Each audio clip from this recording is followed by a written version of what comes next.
Hello अस्सलाम वालेकुम everybody. मेरा नाम है आदिल अमान सुमरो और आज हम स्टडी करेंगे फार्माकोकाइनेटिक्स चैप्टर नंबर 1 के जो प्रोसेस थे एब्जॉर्प्शन, डिस्ट्रीब्यूशन, मेटाबॉलिज्म और एलिमिनेशन।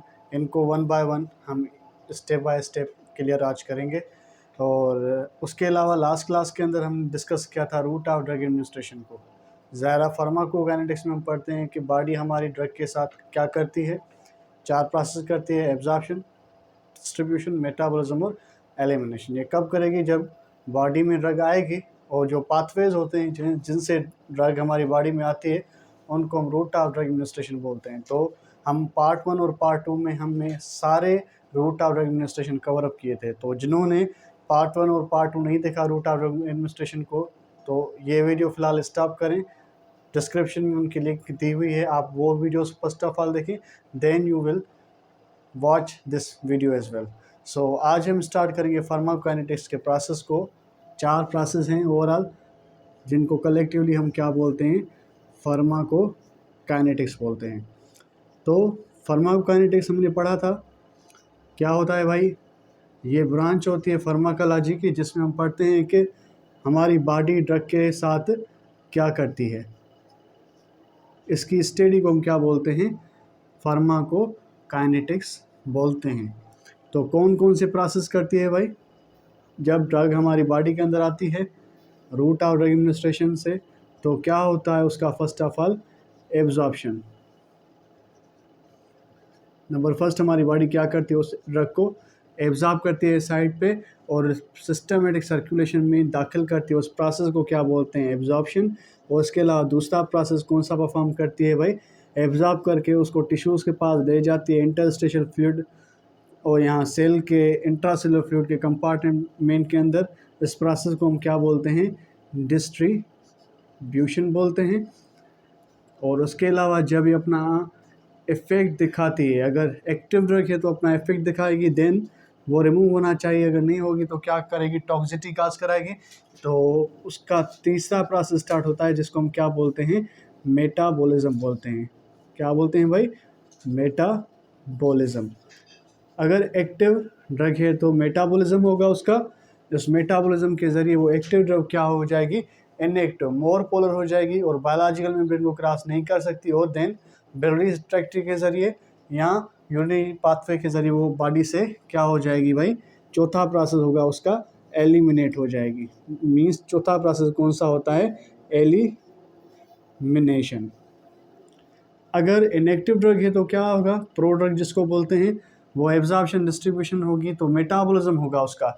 जब मेटाबॉलिज्म होगा तो वो एक्टिव हो जाएगी, देन वो टिश्यूज़ पे जाके अपना इफेक्ट दिखाएगी, देन अगेन उसका मेटाबॉलिज्म होगा, देन वो क्या होगी? एलिमिनेट हो जाएगी। लाइक ओमिप्राजोल और डिफरेंट टाइप ऑफ ड्रग्स हैं, प्रोडक्ट्स, वो आगे चल के हम स्टडी करेंगे। तो ये 4 प्रोसेस करती है हमारी बॉडी ड्रग के साथ, और 4 प्रोसेस को कलेक्टिवली हम क्या किस में स्टडी करते हैं? फार्माकोकाइनेटिक्स के अंदर। हमने पढ़ा था रूट ऑफ ड्रग एडमिनिस्ट्रेशन में कि ड्रग अगर हम देंगे एक्सेप्ट इंट्रावीनस पाथवे के अलावा, जब भी हम ड्रग देंगे तो वो उस साइड से क्या होगी? एब्जॉर्ब होगी। अगर हम आईवी ड्रग देंगे डायरेक्टली, हम क्या करेंगे? ब्लड किस में है भाई? वीन्स में। तो डायरेक्टली अगर हम वीन्स में ड्रग को एंटर करेंगे, जिसको हम क्या बोलते हैं? Intravenous route of drug administration बोलते हैं। उसमें अगर ड्रग को ऐड करेंगे तो डायरेक्टली ब्लड में जाएगी, किसी भी एब्जॉर्प्शन की उस सूरत में ज़रूरत नहीं होती। पर इसके अलावा जो रूट्स होते हैं जहाँ से ड्रग हमारी बॉडी में आती है, तो उसका पहला प्रोसेस कौन सा स्टार्ट होता है? एब्जॉर्प्शन। मतलब इंट्रावीनस में ये फर्स्ट प्रोसेस क्या हो जाता है? बाईपास हो जाता है। डायरेक्टली ड्रग ब्लड में जाके टिश्यूज़ में जाती है, मतलब उसका क्या होता है? डिस्ट्रीब्यूशन। पर अगर हम दूसरे पाथवे से दें, जीआईटी के ज़रिए दें, और उसके अलावा इंट्रामस्कुलर, उसके अलावा सबक्यूटेनियस, इंटरडर्मल और लोकल रूट से अगर हम देंगे, तो वहाँ से उस ड्रग की क्या होगी? एब्जॉर्प्शन होगी। मतलब ब्लड के इंट्रावीनस जब भी हम ड्रग देंगे, वो ड्रग डायरेक्टली क्या करेगी? इस प्रोसेस को बाईपास करेगी and it will directly go in the process of distribution. पर अगर हम ड्रग इसके अलावा देंगे, इंट्रावीनस के अलावा, तो वो ये पहला प्रोसेस परफॉर्म करेगी, कौन सा? एब्जॉर्प्शन। तो आज हम स्टडी करेंगे कि ये जो एब्जॉर्प्शन प्रोसेस है फार्माकोकाइनेटिक्स का फर्स्ट प्रोसेस, ये कैसे ड्रग परफॉर्म करती है। कैसे हमारी बॉडी एब्जॉर्प्शन परफॉर्म करती है ड्रग की। जैसा कि मैंने आपको कहा कि IV देंगे, डायरेक्टली कौन सा प्रोसेस होगा, स्टार्ट डिस्ट्रीब्यूशन, बस एब्जॉर्प्शन नहीं होगा। पर उसके अलावा जब भी हम ड्रग देंगे तो क्या होगा, एब्जॉर्प्शन होगी उसकी साइड से जहाँ पे वो ड्रग आ रही है। तो कौन कौन एब्जॉर्प्शन कैसे होती है, इस एब्जॉर्प्शन के सर्टेन क्या होते हैं, प्रोसेस होते हैं। तो कौन कौन से प्रोसेस होते हैं जिनसे ड्रग एब्जॉर्ब होती है, वो प्रोसेस आज हम स्टडी करेंगे। तो फर्स्ट ऑफ ऑल एब्जॉर्प्शन क्या है, the process in which drug enters in the systematic circulation, blood में एंटर हो, सिस्टमेटिक सर्कुलेशन में एंटर हो, साइट ऑफ एडमिनिस्ट्रेशन से, इस प्रोसेस को क्या बोलते हैं हम, एब्जॉर्प्शन बोलते हैं। वो कौन सी ड्रग्स नहीं देती, IV। उसके अलावा जो भी हम साइड से ड्रग देते हैं वो कौन सा प्रोसेस परफॉर्म करते हैं, एब्जॉर्प्शन एंड ब्लड में एंटर होती है। तो किस प्रोसेस से एब्जॉर्प्शन होती है, तो डिफरेंट प्रोसेस होते हैं। नंबर फर्स्ट, ये जो ड्रग एंटर होती है ब्लड के अंदर, ये भी एक ट्रांसपोर्ट ही है। तो बेसिकली सर्टेन फॉर्म होते हैं, एक एक्टिव ट्रांसपोर्ट होती है, यानी एक्टिव प्रोसेस होता है एब्जॉर्प्शन का, और उसके अलावा दूसरा क्या होता है, पैसिव। और पैसिव में भी दो होते हैं, एक होता है हमारा सिंपल डिफ्यूजन, और उसके अलावा दूसरा होता है हमारा फैसिलिटेटेड डिफ्यूजन, फैसिलिटेटेड डिफ्यूजन, ठीक है। उसके अलावा थर्ड प्रोसेस होता है हमारा वास्कुलर वेजिकुलर ट्रांसपोर्ट, जिसमें हम पढ़ते हैं दो प्रोसेस होते हैं हमारे, एक होता है फेगोसाइटोसिस,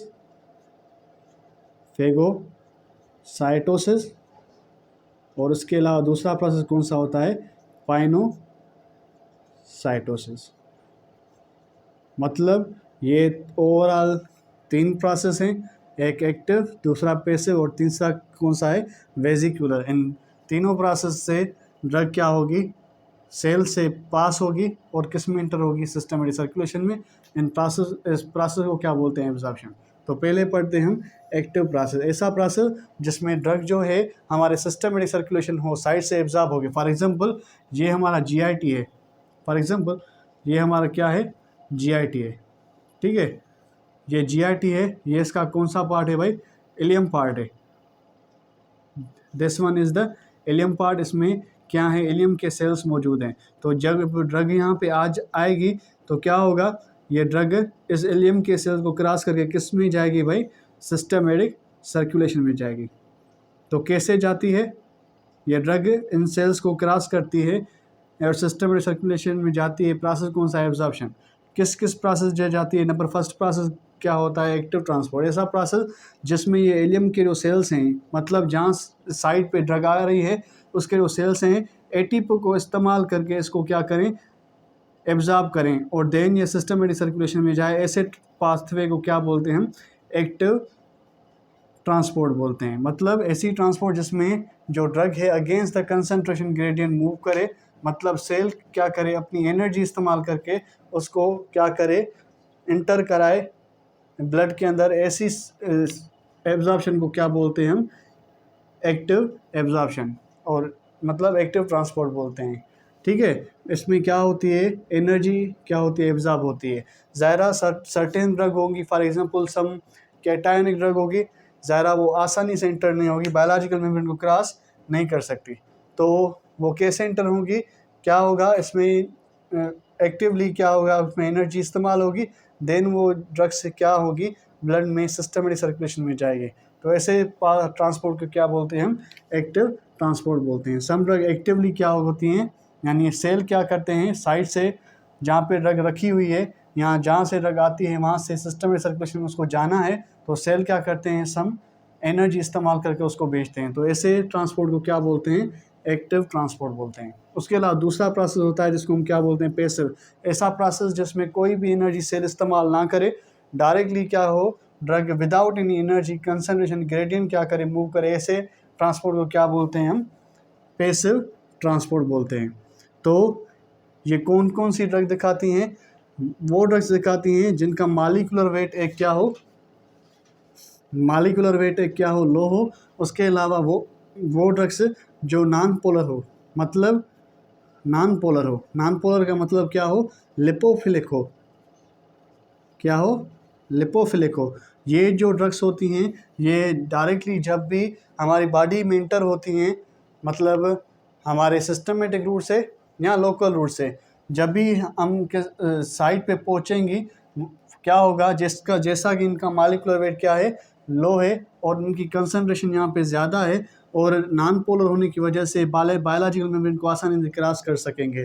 तो ऐसे ये भी शायद क्या है, पैसिव ट्रांसपोर्ट है। इस पैसिव ट्रांसपोर्ट को हम क्या बोलते हैं? पैसिव डिफ्यूजन बोलते हैं। तो पैसिव डिफ्यूजन में क्या होगा, जो ड्रग्स जिसका मॉलिक्यूलर वेट लो होता है और लिपोफिलिक होती है ना, वो आसानी से क्या करती हैं, एब्जॉर्ब होकर सिस्टमेटिक सर्कुलेशन में जाती हैं due to concentration gradient, no use of any energy. This transport is called simple diffusion. ये किसका फॉर्म है? पैसिव ट्रांसपोर्ट का फॉर्म है। उसके अलावा दूसरा फॉर्म होता है जिसको हम क्या बोलते हैं? फैसिलिटेटेड डिफ्यूजन बोलते हैं। इसमें क्या होता है, जो ड्रग होती है ना, फॉर एग्जांपल अगर मैं इस लिम्फ के सेल को इनलार्ज करूं, तो ये जो सेल है इन पे क्या होती हैं, ये एक्सटेंशंस होती हैं, ठीक है। सेल मेम्ब्रेन की ये एक्सटेंशन होती है जिसको हम क्या बोलते हैं? विलाय। तो क्या होता है, इसमें सम अमाउंट में एक चैनल प्रोटीन्स होती हैं। क्या होती हैं? कैरियर प्रोटीन्स होती हैं। वो क्या करती हैं, एक हिस्से से ड्रग को क्या करती हैं? बाइंड करती हैं। मतलब ऐसे सपोज ये हमारा सेल है, ठीक है, तो सेल पे ये चैनल प्रोटीन्स मौजूद हैं, कैरियर प्रोटीन, चैनल प्रोटीन्स मौजूद हैं। वो क्या होंगी, जब कोई भी ड्रग नहीं आती तो ये यहाँ बाहर से क्लोज होती हैं और अंदर से क्या होती हैं? ओपन होती हैं। जब ड्रग आ जाती है तो क्या होती हैं, वो बाहर से ओपन हो जाती हैं और ड्रग इस स्पेस के अंदर आ जाता है, ठीक है। एंड देन वो बाहर से क्लोज होके अंदर से ओपन होती है और ड्रग क्या होती है? सेल के अंदर एब्जॉर्ब होके देन वो कहाँ से? सिस्टमेटिक सर्कुलेशन में चली जाती हैं। तो ऐसी ट्रांसपोर्ट जिसमें कैरियर प्रोटीन की रिक्वायरमेंट हो और बायोलॉजिकल मेम्ब्रेन को क्रॉस ना कर सके, मतलब वो ड्रग जिसका मॉलिक्यूलर वेट तो लो हो, या सपोज कोई ड्रग है जिनका मॉलिक्यूलर वेट लो भी है, और कुछ ड्रग्स होती हैं जिनका मॉलिक्यूलर वेट हाई होता है और सम पोलरिटी भी शो करती हैं, सम पोलरिटी भी शो करती हैं। मतलब वो क्या होती हैं? बेसिकली लिपोफोबिक होती हैं। तो लिपोफोबिक और लो या हाई मॉलिक्यूलर वेट जो ड्रग होती हैं वो कैसे इंटर होंगी? या तो वो एक्टिव ट्रांसपोर्ट के ज़रिए इंटर होंगी, या तो वो ये जो कैरियर प्रोटीन्स हैं उसके ज़रिए क्या होती हैं? सेल्स के अंदर दाखिल होकर सिस्टमेटिक सर्कुलेशन में जाती हैं। ऐसी ट्रांसपोर्ट को हम क्या बोलते हैं? फैसिलिटेटेड डिफ्यूजन बोलते हैं। तो सिंपल डिफ्यूजन और फैसिलिटेटेड डिफ्यूजन में दोनों कंसंट्रेशन ग्रेडियंट के ज़रिए ड्रग आती हैं, पर इसमें कैरियर प्रोटीन इस्तेमाल होती है, पर इसमें कोई भी कैरियर प्रोटीन इस्तेमाल नहीं होती। नंबर सेकंड क्या डिफरेंस है, इसमें जो कैरियर प्रोटीन इस्तेमाल होती है ना, वो रिप्रेजेंट करती है एक प्रोसेस को जिसको हम क्या बोलते हैं? Transport maximum. Transport maxima show करती हैं, या जिसको हम वॉल्यूम मैक्सिमा भी बोलते हैं। ये ट्रांसपोर्ट मैक्सिमा या वॉल्यूम मैक्सिमा क्या होता है? वो कंडीशन जिसमें ये सारी कैरियर प्रोटीन क्या हो जाएं, ऑक्यूपाइड हो जाएं हमारी ड्रग या किसी सब्सटेंस के साथ। अब वो क्या करेगी? ज़्यादा सब्सटेंस को एब्जॉर्ब करके, मतलब सिस्टमेटिक सर्कुलेशन में नहीं ले जा सकती। तो इस कंडीशन को हम क्या बोलते हैं? ट्रांसपोर्ट मैक्सिमा या वॉल्यूम मैक्सिमा बोलते हैं। तो इसमें भी ड्रग कंसंट्रेशन ग्रेडियंट के अगेंस्ट जाती है, पर अगर सारे कैरियर प्रोटीन फुल हो गए तो ये जो ड्रग है अब मोर देन नहीं जा सकती, क्योंकि सारे कैरियर प्रोटीन क्या हो गए हैं? ऑक्यूपाई हो गए हैं with the help of with the drug, ठीक है। तो ये फर्दर जो ड्रग आ रही हैं वो इंटर नहीं हो सकती सिस्टमेटिक सर्कुलेशन में। तो इस फॉर्म को क्या बोलते हैं हम? ट्रांसपोर्ट मैक्सिमा या वॉल्यूम मैक्सिमा बोलते हैं। तो ट्रांसपोर्ट मैक्सिमा या वॉल्यूम मैक्सिमा किस में होता है? फैसिलिटेटेड डिफ्यूजन में। और किस में एब्सेंट होता है? सिंपल डिफ्यूजन में एब्सेंट होता है, ठीक है। तो ऐसा प्रोसेस जिसमें ड्रग एनर्जी के ज़रिए सिस्टमेटिक सर्कुलेशन में जाए, सेल एनर्जी इस्तेमाल करें, ऐसे ट्रांसपोर्ट को क्या बोलते हैं? Active transport. और ऐसे ट्रांसपोर्ट जिसमें एनर्जी इस्तेमाल ना करनी पड़े उसको क्या बोलते हैं? पैसिव। तो इसमें यहाँ तो सिंपली वो ड्रग जिसका मॉलिक्यूलर वेट लो है, नॉन पोलर यानी लिपोफिलिक है, वो बायोलॉजिकल मेम्ब्रेन को क्रॉस करके सिस्टमेटिक सर्कुलेशन में जाएंगी। इसको क्या बोलेंगे हम? Simple diffusion. और ऐसी डिफ्यूजन जिसमें ड्रग सिस्टमेटिक सर्कुलेशन में जाए against with the help of concentration gradient, पर उसमें कैरियर प्रोटीन के ज़रिए जाए, ऐसे ट्रांसपोर्ट को हम क्या बोलते हैं?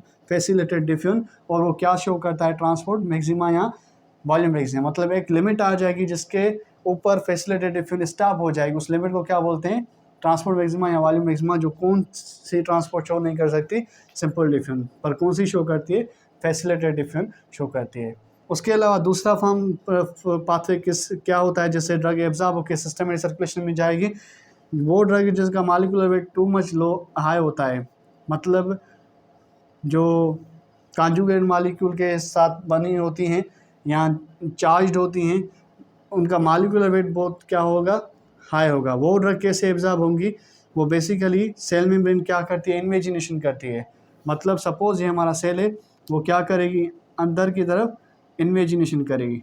तो जब सेल मेम्ब्रेन अंदर की तरफ इन्वेजिनेट हो जाएगी तो क्या होगा, ड्रग इस स्पेस में आ जाएगा, देन इन्वेजिनेशन इंक्रीज होती जाएगी, देन ये ड्रग डाउनवर्ड आता जाएगा, and then due to fluidity of membrane, ये मेम्ब्रेन इसके साथ फ्यूज हो जाएगी और ड्रग अंदर इंटर हो जाएगी।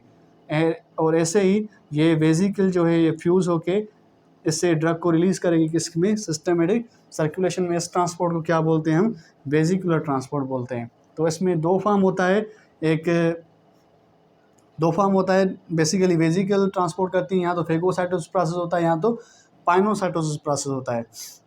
ये दोनों प्रोसेस किसके हैं, ड्रग अंदर आती है उसको क्या बोलते हैं हम, एंडोसाइटोसिस, एंडोसाइटोसिस बोलते हैं। तो एंडोसाइटोसिस होता है बेसिकली, इसमें फेगोसाइटोसिस तो नहीं हो सकता, क्योंकि ये फेगोसाइटोसिस को लिविंग जो ऑर्गेनिज्म होता है लाइक बैक्टीरिया, उनको ईट अप करने के लिए ये सेल्स परफॉर्म करते हैं लाइक WBCs। पर ये ड्रग्स जो हैं ज़रा सॉल्यूशन के फॉर्म में क्या होंगी, डिज़ॉल्व होके अंदर आएंगी। तो मतलब एंडोसाइटोसिस होगा, पर कौन सा एंडोसाइटोसिस होगा, पाइनोसाइटोसिस होगा। मतलब ड्रग वेजिकुलर ट्रांसपोर्ट शो करेंगी, मतलब सेल में इन्वेजिनेट होगी, पर सॉल्यूशन के फॉर्म में ड्रग आएगी और एब्जॉर्ब हुए सिस्टमेटिक सर्कुलेशन में जाएगी। इससे एंडोसाइटोसिस को क्या बोलते हैं हम, पाइनोसाइटोसिस बोलते हैं। एंड देन ये ड्रग क्या होगी, एक्सोसाइटोसिस करके सिस्टमेटिक सर्कुलेशन में जाएगी। तो ये सर्टेन प्रोसेस थे। एक प्रोसेस कौन सा था, एक्टिव, जिसमें एनर्जी इस्तेमाल करके जो सेल्स हैं वो क्या करेंगे, ड्रग को एब्जॉर्ब करके सिस्टमेटिक सर्कुलेशन में डालेंगे। इस ट्रांसपोर्ट को क्या बोलते हैं, एक्टिव। जिसमें एनर्जी इस्तेमाल ना हो उस ट्रांसपोर्ट को क्या बोलते हैं, पैसिव। और जो ड्रग जिनका मॉलिक्यूलर वेट लो होता है और लिपोफिलिक होती हैं, वो सिंपल डिफ्यूजन के ज़रिए विदाउट नी ट्रांसपोर्ट मैक्सिमा ट्रांसपोर्ट होती जाती हैं सिस्टमेटिक सर्कुलेशन के अंदर, और फैसिलिटेटेड डिफ्यूजन में कैरियर प्रोटीन के जरिए ट्रांसपोर्ट होती हैं। और वेजिकुलर ट्रांसपोर्ट में इन्वेजिनेशन होता है, वेजिकल बनती है, और मतलब अंदर ड्रग आती है, क्या होता है, एंडोसाइटोसिस। और एंडोसाइटोसिस का कौन सा फॉर्म होता है, पाइनोसाइटोसिस, जिसकी वजह से ड्रग इंटर होकर सिस्टमेटिक सर्कुलेशन में जाती है एक्सोसाइटोसिस के जरिए। एंडोसाइटोसिस के जरिए अंदर आएगी और एक्सोसाइटोसिस के जरिए किस में जाएगी, सिस्टमेटिक सर्कुलेशन के जरिए। तो ये प्रोसेस होते हैं कुछ, जिससे ड्रग क्या होती है, एब्जॉर्ब होकर किस में जाती है, सिस्टमेटिक सर्कुलेशन में। और इस ओवरऑल प्रोसेस को क्या बोलते हैं हम, जिसमें ड्रग एब्जॉर्ब होकर सिस्टमेटिक सर्कुलेशन में जाती है, वो क्या होता है, एब्जॉर्प्शन।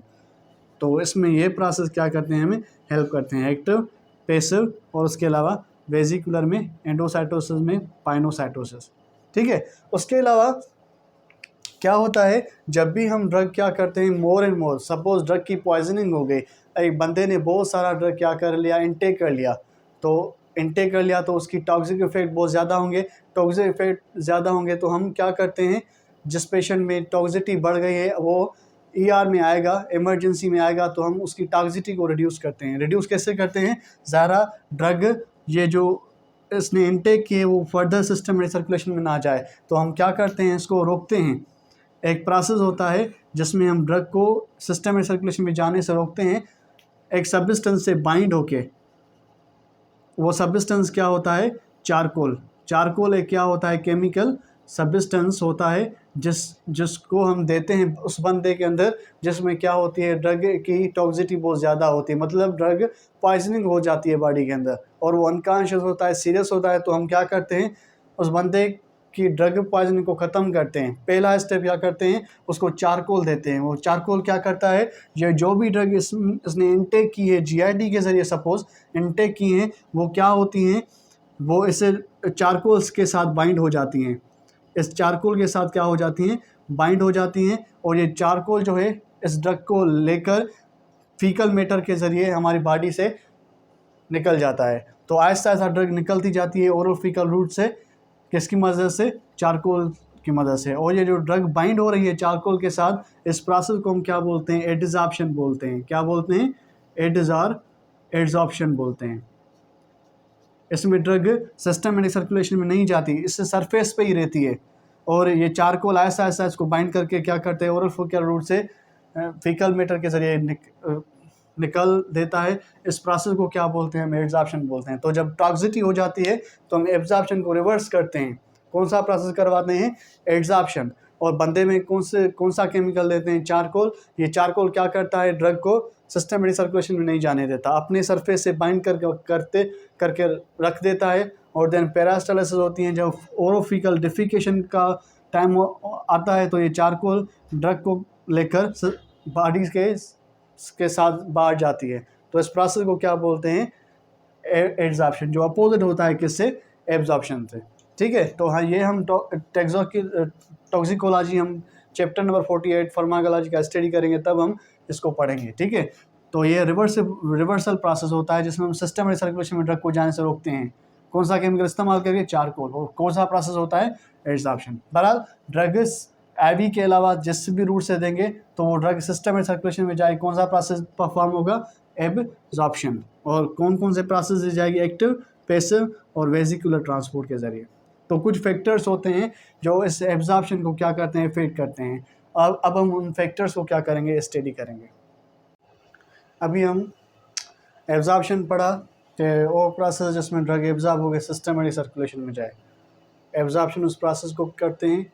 उसके अलावा 3 प्रोसेस के ज़रिए एब्जॉर्प्शन होती है, एक एक्टिव ट्रांसपोर्ट, पैसिव में सिंपल और फैसिलिटेटेड, और उसके अलावा वेसिकुलर में एंडोसाइटोसिस होती है पाइनोसाइटोसिस के ज़रिए, एंड देन एक्सोसाइटोसिस के ज़रिए सिस्टम में सर्कुलेशन में ड्रग जाती है। तो तीन प्रोसेस के ज़रिए एब्जॉर्प्शन होता है।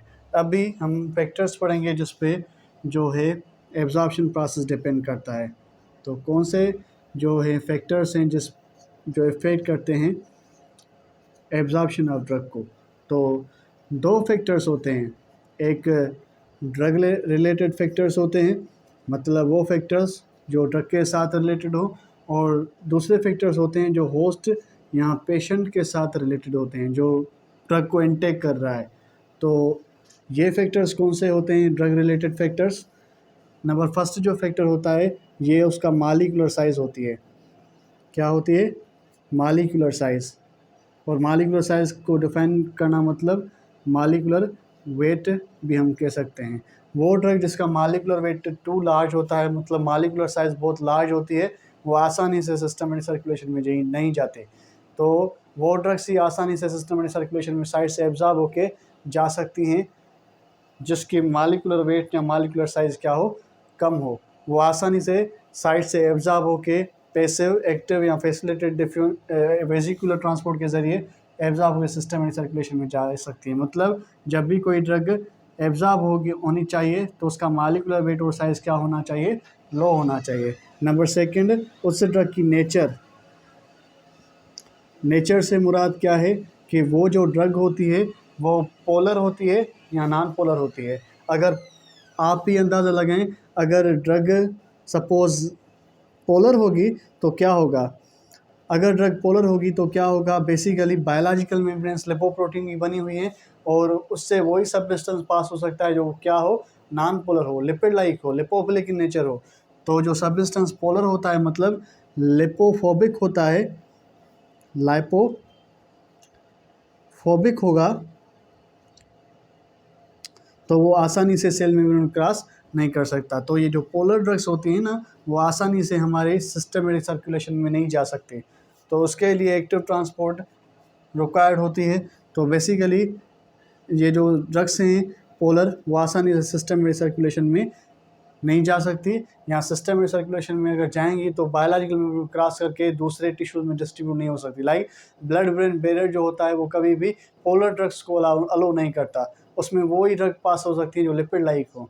तो पोलर ड्रग्स जो होती है वो कम एब्जॉर्ब होती है टिश्यूज़ से, क्योंकि वो पोलर है और वो बायोलॉजिकल मेम्ब्रेन को क्रॉस नहीं कर सकती। उसके अलावा अगर ड्रग क्या होगी, लाइपोफिलिक होगी, मतलब क्या होगी, हमारी नॉन पोलर होगी। तो नॉन पोलर जो ड्रग्स हैं आसानी से सिस्टमेटिक सर्कुलेशन में जा सकते हैं। मतलब जो लिपोफिलिक इन नेचर होती हैं ड्रग्स, वो आसानी से सिस्टमेटिक सर्कुलेशन में जा सकती है। मतलब एब्जॉर्प्शन किसकी फास्ट होती है, नॉन पोलर ड्रग्स की। तो अगर ड्रग की मालिकुलर वेट इस्तेमाल होगा, मतलब मालिकुलर साइज कम होगी और वो लिपोफिलिक इन नेचर होगी, वो आसानी से एब्जॉर्ब होगी एंड देन आसानी से टिश्यू में क्या हो सकती है, डिस्ट्रीब्यूट हो सकती है। मतलब वो आसानी से उसकी एब्जॉर्प्शन क्या होगी, फास्ट होगी। मतलब वो ड्रग जिनका मालिकुलर वेट हाई है और वो नेचर में पोलर हैं, तो वो ड्रग आसानी से सिस्टम में सर्कुलेशन में नहीं जा सकती। मतलब उसे एब्जॉर्प्शन का जो रेट है वो क्या होगा, स्लो होगा। उसके अलावा वो ड्रग जो ब्रेक डाउन नहीं हो सकती, अगर ड्रग को हम टेबलेट के फॉर्म में लेते हैं, सपोज़ वो ड्रग जीआईटी के ज़रिए सपोज हमने ली, पर वो ड्रग क्या होगी, अगर वो डिसइंटीग्रेट नहीं होगी स्मॉल पार्टिकल्स में, तो वो लार्ज जो टेबलेट के फॉर्म में ड्रग के मालिक्यूल्स हैं, वो टेबलेट नहीं डायरेक्टली इंटर हो सकती। तो इसलिए ये जो ड्रग है उसको क्या होना पड़ेगा, डिसइंटीग्रेट होना पड़ेगा। तो वो ड्रग जो डिसइंटीग्रेशन शो करती हैं,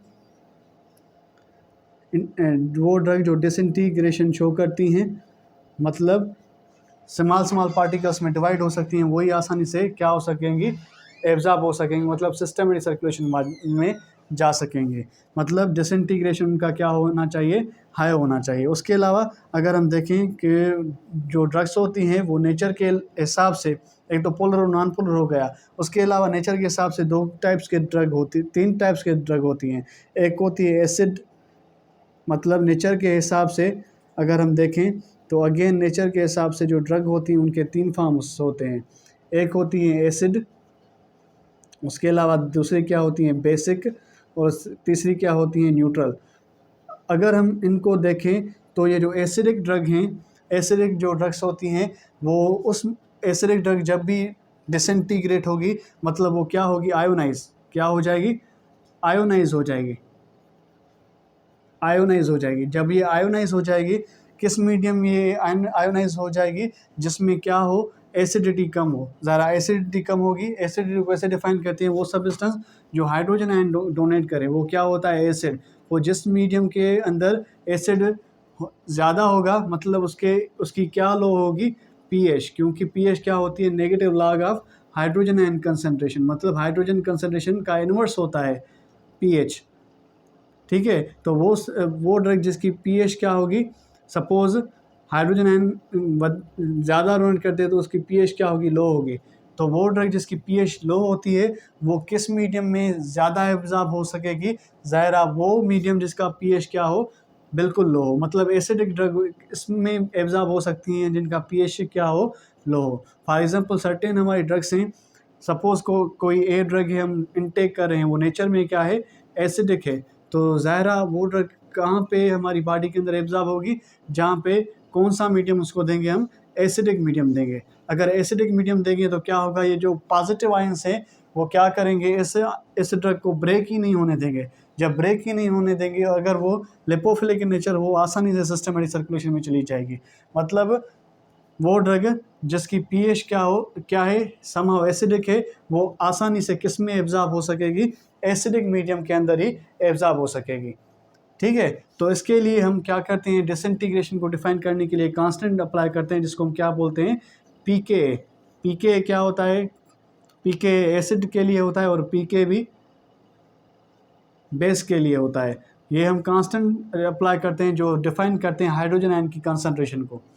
ठीक है, और ये एंजाइम में हम इस्तेमाल करते हैं और बफर में भी इस्तेमाल करते हैं। ठीक है, ये इस इक्वेशन के ज़रिए हम क्या डिफाइन करते हैं, पीएच और पीके का रिलेशन डिफाइन करते हैं। तो वो ड्रग जिसका पीएच क्या है, ज़्यादा है, मतलब पीके क्या है, पीएच से कम है, तो क्या होगा, वो ड्रग नेचर में कौन सी होगी, बेसिक होगी। और ये बेसिक जो ड्रग है, अगर हम इसको एसिडिक मीडियम देंगे तो एसिडिक मीडियम ब्रेक डाउन हो जाएगी, और ये कौन से मीडियम में आसानी से, जब ये ब्रेक डाउन हो जाएगी, अगेन ये डिसइंटीग्रेट हो गई, किस में कन्वर्ट हो जाएगी, आयन में, और आयन आसानी से बायोलॉजिकल मेम्ब्रेन को क्रॉस नहीं कर सकते। तो वो ड्रग जिसकी पीएच क्या होगी, हाई होगी, मतलब पीके क्या होगा, वैल्यू लो होगा, तो वो ड्रग किस में आसानी से एब्जॉर्ब हो सकेंगी, मतलब बेसिक मीडियम अगर उसको प्रोवाइड करेंगे ना, तो वो ड्रग उस बेसिक मीडियम में डिसइंटीग्रेट नहीं होगी, और वो बेसिक मीडियम में ही क्या हो सकेगी, एब्जॉर्ब हो सकेगी।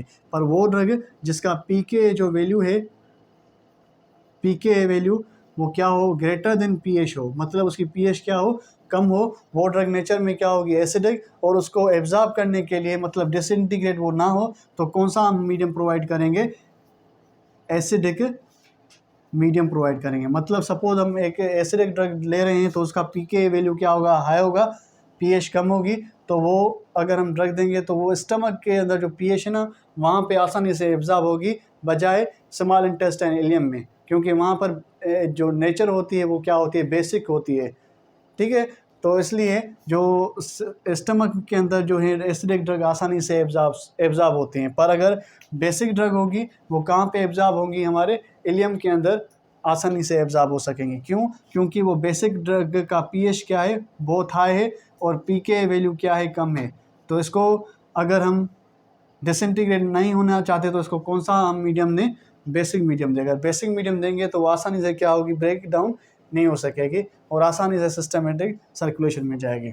तो ये नेचर के हिसाब से ड्रग होती हैं, एसिडिक, बेस और न्यूट्रल। एसिड ड्रग किस जो होती है अगर आयोनाइज होगी तो वो सिस्टम में सर्कुलेशन में नहीं जा सकती।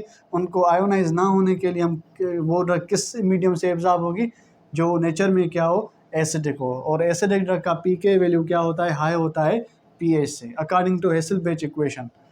ठीक है, उसके अलावा दो जो बेसिक जो ड्रग होती हैं वो किस, उसका पीके वैल्यू क्या होता है, कम होता है, और पीएच वैल्यू ज़्यादा होता है। वो किस मीडियम में आसानी से एब्जॉर्ब होगी, बेसिक मीडियम में एब्जॉर्ब होगी। और उसके अलावा जो न्यूट्रल ड्रग होती हैं वो आसानी से ब्रेक डाउन नहीं होती, अगर लिपोफिलिक होती हैं वो आसानी से क्या होगी, एब्जॉर्ब हो जाएगी। तो ये 4 ओवरऑल फैक्टर्स होते हैं जो डिसाइड करते हैं कि एब्जॉर्प्शन का रेट कितना होगा, स्लो होगा या फास्ट होगा। वो ड्रग जिसका मॉलिक्यूलर वेट क्या हो या साइज़ कम हो, और उसके अलावा नेचर में क्या हो, नॉन पोलर हो, और उसके अलावा स्मॉल पार्टिकल्स में डिसइंटीग्रेट होने की प्रॉपर्टी रखती हो, और उसके अलावा नेचर में या तो न्यूट्रल हो, वो आसानी से सिस्टमेटिक सर्कुलेशन में जाएगी। अगर एसिड होगी तो वो उस मीडियम, हमारी उस बॉडी के अंदर उस मीडियम से जाएगी जिसका मीडियम क्या हो, एसिडिक हो, लाइक स्टमक, उससे वो ड्रग आसानी से एब्जॉर्ब होकर सिस्टमेटिक सर्कुलेशन में जाएगी। अगर बेसिक मीडियम है तो बेसिक ड्रग है तो बेसिक मीडियम से वो ड्रग क्या होगी, एब्जॉर्ब होगी। ये 4 फैक्टर्स हैं जो ड्रग्स से रिलेटेड हैं, जो एब्जॉर्प्शन को क्या करते हैं, इफेक्ट करते हैं। तो अगर हम कोई ड्रग लेना चाहते हैं और फास्टली इफेक्ट करना चाहते हैं, इंट्रावेनस के अलावा देंगे, तो ज़्यादा वो एब्जॉर्प्शन के रूट के ज़रिए जाएगी, एक्टिव, पैसिव और वेसिकुलर ट्रांसपोर्ट के ज़रिए। तो कौन से फैक्टर्स होने चाहिए जिससे उसकी एब्जॉर्प्शन इन तीनों प्रोसेस से ज़्यादा हो, मतलब उसका मॉलिक्यूलर वेट और साइज़ क्या हो, कम हो, नेचर उसकी क्या हो, लिपोफिलिक, डिसइंटीग्रेशन की प्रॉपर्टी रखती है स्मॉल पार्टिकल में ब्रेक डाउन होने की, और नेचर में क्या हो, न्यूट्रल। अगर एसिड हो तो वो कहाँ से एब्जॉर्ब होगी, स्टमक से। अगर बेसिक होगी तो वो कहाँ से एब्जॉर्ब होगी, हमारे इलियम पार्ट से, यानी स्मॉल इंटेस्टाइन के अंदर। तो ये 4 इफेक्ट थे जो इफेक्ट करते हैं एब्जॉर्प्शन को। ये किससे रिलेटेड हैं, ड्रग के साथ। उसके अलावा दूसरे फैक्टर्स होते हैं जिसको हम क्या बोलते हैं, होस्ट से रिलेटेड फैक्टर्स होते हैं। वो कौन से फैक्टर्स होते हैं, एक होती है हमारी सरफेस एरिया, एक क्या होती है हमारी सरफेस एरिया, जहाँ से ड्रग एब्जॉर्ब हो रही है उसकी सरफेस एरिया क्या होनी चाहिए, लार्ज होनी चाहिए। मतलब जब भी हम जीआईटी से ड्रग देंगे तो क्या होगा, जो इलियम पार्ट है उसमें विलाय होते हैं, विलाय क्या करते हैं, सरफेस एरिया को लार्ज करते हैं। अगर ये विलाय कम हो जाएं किसी भी वजह से, जीआईटी का कोई भी डिसऑर्डर हो जाए जिसमें विलाय कम हो जाए और जीआईटी की ये सेल्स मर जाएं, तो क्या होगा, ड्रग की एब्जॉर्प्शन नहीं होगी। तो सरफेस एरिया क्या होना चाहिए, लार्ज होना चाहिए, तो ड्रग आसानी से एब्जॉर्ब हो सकती है। किससे रिलेटेड है, होस्ट से रिलेटेड फैक्टर है। उसके अलावा उससे जो ब्लड का जो फ्लो है ना, माना ब्लड सर्कुलेशन, उससे क्या होनी चाहिए, हाई होनी चाहिए। अगर ब्लड सर्कुलेशन हाई होगी और ब्लड सप्लाई हाई होगी तो क्या होगा, ड्रग्स की सरफेस एरिया लार्ज है, और ये फैक्टर्स भी जो है बायोलॉजिकल मेम्ब्रेन को क्रॉस करने, ऐसी ड्रग है जो इन फैक्टर्स के ऊपर है, मतलब वो आसानी से बायोलॉजिकल मेम्ब्रेन क्रॉस कर सकेंगे। उसका मॉलिक्यूलर वेट स्मॉल होगा, नॉन पोलर होगी, डिसइंटीग्रेट होगी, और एसिड या बेसिक मीडियम या न्यूट्रल मीडियम से क्या होगी, एब्जॉर्ब होके जाएगी। तो एब्जॉर्प्शन होने के लिए क्या हो, ब्लड का फ्लो क्या होना चाहिए, हाई होना चाहिए। और उसके अलावा तीसरा फैक्टर क्या है, जैसा कि ये फैक्टर था हमारा नेचर ऑफ द ड्रग, तो जो जिस नेचर की ड्रग है उसको हमारी बॉडी वो क्या करे, मीडियम प्रोवाइड करे। मतलब एसिडिक ड्रग है तो वो एसिडिक मीडियम से एब्जॉर्ब होनी चाहिए, मतलब हमारे फिजियोलॉजिकल फंक्शन में एसिड उस जगह से ज़्यादा प्रोड्यूस होना चाहिए ताकि वो एब्जॉर्ब वहाँ से जल्दी हो सके। उसके अलावा अगर बेसिक मीडियम है तो हमारी बॉडी क्या करे, बेसिक सब्सटेंस प्रोड्यूस करे, बाइल साल्ट्स वगैरह बेसिक सब्सटेंस प्रोड्यूस करे ताकि क्या हो, वो ड्रग बेसिक मीडियम में क्या हो, एब्जॉर्ब हो सके। मतलब वो क्या कर, हमारी बॉडी क्या करे, उस ड्रग को पार्टिकुलर क्या परफॉर्म प्रोवाइड करे, मीडियम प्रोवाइड करे एब्जॉर्प्शन होने के लिए। तो ये कुछ फैक्टर्स थे जो होस्ट से रिलेटेड थे। अगर ये फैक्टर्स होंगे, मॉलिक्यूलर वेट कम, नॉन पोलर होगी, डिसइंटीग्रेट होगी और उसके अलावा न्यूट्रल होगी तो आसानी सिस्टमेटिक सर्कुलेशन में जाएगी। अगर होस्ट के अंदर सरफेस एरिया लार्ज है, ब्लड का फ्लो लार्ज है और होस्ट उसको वो मीडियम प्रोवाइड कर रहा है, तो ये ड्रग और होस्ट के फैक्टर्स मिलकर एब्जॉर्प्शन के रेट को क्या करेंगे, इंक्रीज करेंगे। तो ये था हमारा ओवरऑल एब्जॉर्प्शन। नेक्स्ट क्लास के अंदर हम पढ़ेंगे एक और कैरेक्टरिस्टिक जिसको हम क्या बोलते हैं, बायो अवेलेबिलिटी बोलते हैं।